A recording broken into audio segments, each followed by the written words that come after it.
ہاں، بسم اللہ الرحمن الرحیم، السلام علیکم۔ آ، جمہوریت جو ہے پاکستان میں کبھی آئی ہی نہیں ہے۔ یہ ایک بڑا انٹرسٹنگ سوال ہمارے سامنے آ گیا ہے۔ ہم کہتے ہیں کہ پاکستان ایک اسلامک ریپبلک ہے اور یہاں پہ جمہوریت کا نظام نافذ ہے، یعنی کہ پاکستان کے عوام اپنی ووٹوں کے ذریعے اپنے نمائندے منتخب کرتے ہیں اور وہ نمائندے حکومت بنا کے پھر پاکستان کی ترقی اور خوشحالی کے لیے کام کرتے ہیں۔ ہم اس غلط فہمی کا شکار ہیں۔ ہمارے آئین میں یہ ساری باتیں لکھی ہوئی ہیں، ہماری عدالتیں اس کو مانتی ہیں اور اس کو سمجھتی ہیں، لیکن یہ ساری غلط فہمی ہے۔ پاکستان میں کبھی جمہوریت آئی ہی نہیں تھی۔ یہ بڑے اہم الفاظ ہیں جو کہ امریکہ کی سابق secretary for state Hillary Clinton نے اپنے ایک ٹاک شو میں انٹرویو میں یہ انکشاف کیا ہے، کیونکہ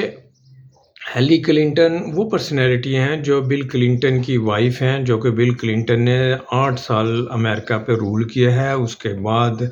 ان کا جب ختم ہوا تو اس کے بعد وہ سیاست میں آئی، پھر انہوں نے سیاست میں حصہ لیا۔ انہوں نے باراک اوباما کے ساتھ کمپیٹ کیا، باراک اوباما نے ان کو جو نومینیشن میں ان کو شکست دے دی تھی، پھر وہ باراک اوباما نے اسے سیکرٹری فار اسٹیٹ بنا لیا تھا، پھر دوبارہ وہ کینڈیڈیٹ بنی اور پھر جو ڈونلڈ ٹرمپ نے ان کو شکست دے دی۔ لیکن وہ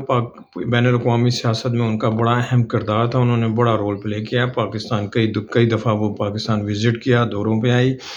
اور بڑے اہم نازک دور پہ انہوں نے پاکستان میں آ کر اپنا کردار ادا کیا۔ جب ان کو پاکستان کے متعلق بریفنگ دی گئی اور سارا پاکستان جب سے مارز وجود میں آیا، ساری باتیں ان کو بریف کی گئیں کہ پاکستان کو کس نے بنایا، قائد اعظم نے بنایا، علامہ اقبال نے اس کا خواب دیکھا، اور پھر اس طرح مختلف ادوار میں ماشاء اللہ لگا، پھر دوسرا ماشاء اللہ، پھر تیسرا، چوتھا، اور پھر لگتے چلے گئے، اور پھر اسٹیبلشمنٹ اتنی پاورفل ہو گئی ہے کہ وہی وزیر اعظم کو لوگ پارٹی کو لے کر آتی ہے، وہی نکالتی ہے، وہی الیکشن کرواتی ہے، وہی جو ہے عدالتی فیصلوں میں جو ہے وہ کام کرواتی ہے، وہی بیوروکریٹ کو آگے پیچھے کرتی ہے۔ تو ہیلری کلنٹن نے کہا کہ وہاں جمہوریت نام کی کوئی چیز ہے ہی نہیں ہے۔ پہلے دن سے ہی ایک اسٹرانگ اسٹیبلشمنٹ نے وہاں پہ ملک پہ قبضہ کیا ہوا ہے، وہی مختلف ادوار میں الیکشن کرواتے ہیں۔ جب الیکشن کا مسئلہ بہت زیادہ آگے نکل جائے تو وہ مارشل لا لگا دیتے ہیں، جب مارشل لا کو بہت زیادہ کنڈیم ہوتا ہے تو وہ پھر جمہوریت کو خود ہی بحال کر دیتے ہیں اور اپنا من پسندیدہ لیڈر لے آتے ہیں، پارٹی لے آتے ہیں، مختلف قسم کی کنگز پارٹی بناتے ہیں۔ جب دل کرتا ہے لیڈر کو، جب لیڈر انہیں آنکھیں دکھاتا ہے یا کوئی بڑے بیان دیتا ہے تو وہ لیڈر کو چینج کر دیتے ہیں، دوسرا لیڈر لے آتے ہیں۔ لیڈر جو ہے ان کے اسٹینڈ بائی لگے رہتے ہیں۔ ایک لیڈر، چونکہ پاکستان کے لیڈر بھی ایسے ہی ہوتے ہیں، نظریاتی لیڈر نہیں ہوتے ہیں، تو وہ بھی اسٹیبلشمنٹ کا اعلی کار بن کے پاکستان پہ رول کرنے کے لیے آ جاتے ہیں۔ پھر وہ لیڈروں کا یہ مسئلہ ہوتا ہے کہ چونکہ وہ بھی ان کو اسٹیبلشمنٹ لے کر آتی ہے تو پھر لیڈر کیا کرتے ہیں، وہ خوب کرپشن کرتے ہیں، اپنا مال و دولت خوب لوٹتے ہیں، قومی دولت سے خوب ہاتھ صاف کرتے ہیں، اور باہر چونکہ انہیں پتہ ہوتا ہے کہ اگر ہم پاکستان میں رہیں گے تو یہ ہم سے دولت چھین لیں گے، لہٰذا وہ اپنی ویلتھ کو سیکیور کرنے کے لیے وہ لنڈن، امریکہ اور دوسرے ملکوں میں اپنے پراپرٹیز لیتے ہیں، وہیں کی نیشنلٹی لے لیتے ہیں، وہیں پہ وہ زیادہ تر وقت گزارتے ہیں، ان کے بچے وہیں پہ تعلیم حاصل کرتے ہیں، وہیں پہ علاج ہوتا ہے۔ اور یہ بات ہم 78 ایئر سے ہم دیکھ بھی رہے ہیں کہ پاکستان میں جمہوریت نام کا ایک تماشا بنا ہوا ہے۔ جمہوریت کے نہیں، اب موجودہ حالات میں دیکھ لیں کہ 2 اسمبلیاں ڈیزالو ہو چکی ہیں، اس کے مطابق 90 ڈیز میں الیکشن ہونے تھے، جو کہ حکومت الیکشن ہی کروا رہی، پھر ہائی کورٹ نے آرڈر کیے ہیں، پھر سپریم کورٹ نے آرڈر کیے ہیں، پھر سپریم کورٹ نے دوبارہ آرڈر کیے ہیں، حکومت ماننے سے انکار کر رہی ہے، قومی اسمبلی میں قرارداد پیش کر دی، سپریم کورٹ کے فیصلے کو ریجیکٹ کر دیا، اور ہر وہ جو ہے وہ رکاوٹ کھڑی کی جا رہی ہے جس سے الیکشن نہ ہو۔ اس کا مطلب یہ ہوا کہ پاکستان میں جمہوریت نام کی کوئی چیز نہیں ہے۔ آئین ایک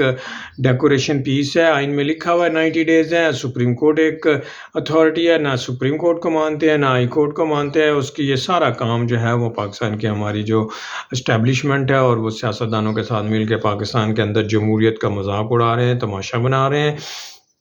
عوام اس غلط فہمی کا شکار ہے کہ پاکستان میں الیکشن ہوں گے، ہم اپنے نمائندوں کو منتخب کریں گے۔ پاکستان ایک جمہوری ملک ہے، یہاں اکثریت کا احترام کیا جاتا ہے اور مینورٹیز جو ہیں وہ اپنا کام کرتی ہیں۔ یہ بالکل ہماری جو ہے نا ساری غلط فہمیاں اب دور ہوتی جا رہی ہیں، سب لوگ ایکسپوز ہو رہے ہیں پاکستان میں۔ اور پھر ہیلری کلنٹن کا جو بیان تھا، آج تک اس کی نہ کسی نے تردید کی، نہ اس کے بارے میں کوئی کاؤنٹر جواب دیا گیا۔ اس کا مطلب یہ ہے کہ وہ انہوں نے بالکل جو اندر کے ہمارے انسائڈ سٹوری تھی، راز تھے، وہ انہوں نے ڈسکلوز کیے تھے، جو کہ اب پریکٹیکلی طور پہ اب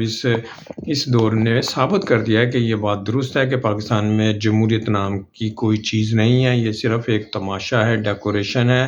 اور مختلف قسم کے ہیلے بہانے کر کے حکومتیں اپنی من پسند حکومتیں بنائی جاتی ہیں، لیڈروں سے کام لیا جاتا ہے، اور جب وہ لیڈر آنکھیں دکھاتا ہے یا اوپر نیچے کرتا ہے تو اس کو اٹھا کے باہر پھینک دیتے ہیں، یا اس کو پھانسی پہ چڑھا دیتے ہیں، یا جلا وطن کر دیتے ہیں، یا اٹھا کر رجیم چینج کر دیتے ہیں، جیسا کہ ابھی ہم اس وقت ایک نئی سچویشن سے پھر سامنے کر رہے ہیں۔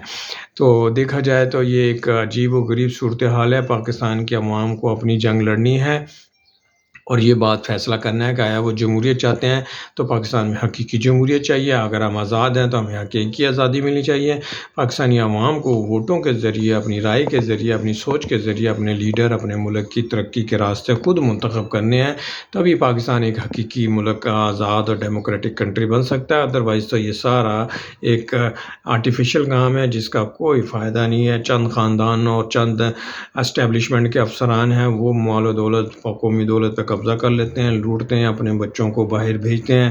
پڑھاتے ہیں، لکھاتے ہیں، باہری علاج کرواتے ہیں، اور پاکستان میں جمہوریت کا ناپتے رہتے ہیں، جو کہ بالکل ایک مذاق ہے، ایک فراڈ ہے، ایک بغیر حقیقی، بغیر ایک افسانوی بات ہے۔ بڑی تکلیف دہ بات ہے، بڑا دکھ ہوتا ہے انسان کے، لیکن ہم کیا کر سکتے ہیں۔ اللہ تعالیٰ پاکستان کی حفاظت فرمائے۔